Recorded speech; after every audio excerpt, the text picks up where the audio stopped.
classmate and Ma'am Raylen. Ito po ang ilan sa mga hayop sa Pilipinas na nanganganib ng maubos.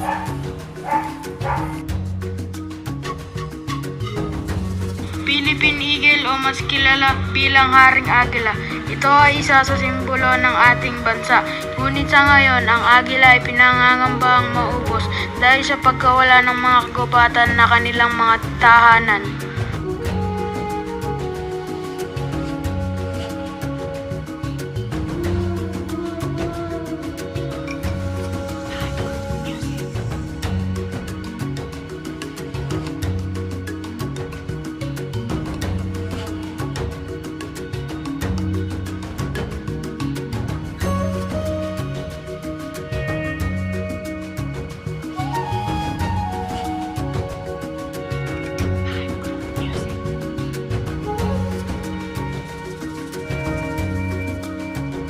Tarsier. Ang mamag na kilala sa Ingles bilang tarsier ay isang bertebrado sa klaseng mamalya. Isa ito sa pinakamaliit na mamalyang hayop na nagpapasuso sa mga anak. Isa itong nocturnal o panggabing hayop. Aktibo lamang ang mga mamag tuwing gabi kung kailan naghahanap sila ng kanilang mga makakain.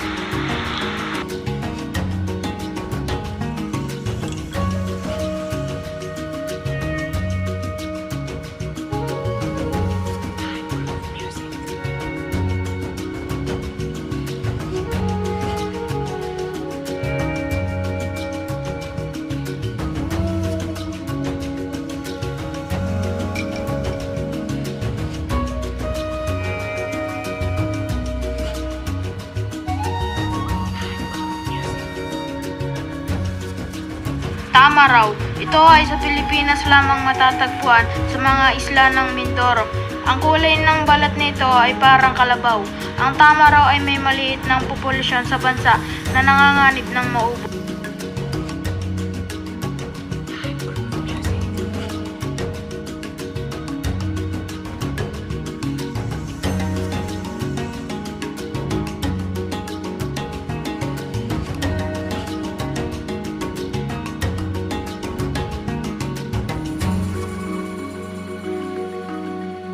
Philippine crocodile, isang kritikal na nanganganib na hayop na matatagpuan lamang sa Pilipinas. Ito ay itinuturi sa pinaka-nanganganib na mga reptilya sa buong mundo na may pangunahing mga banta na poachers at pagkasira ng tirahan.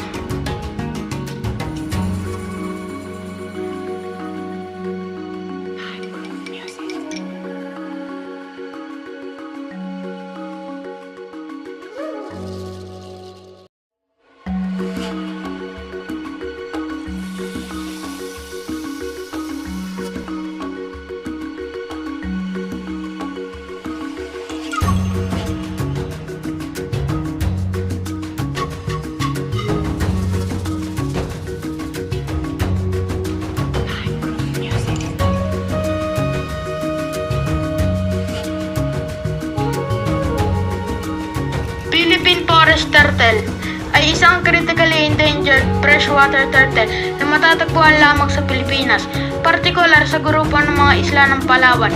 Bagamat tinatawag itong Leyte pond turtle, hindi ito matatagpuan sa Leyte kundi sa Palawan lamang. Sa kasalukuyan, ang species na ito ay nasa panganib dahil sa pagkasira ng tirahan at ilegal na kalakalan. Kung kaya't ito ay isang napakahalagang uri na dapat pangalagaan sa Pilipinas.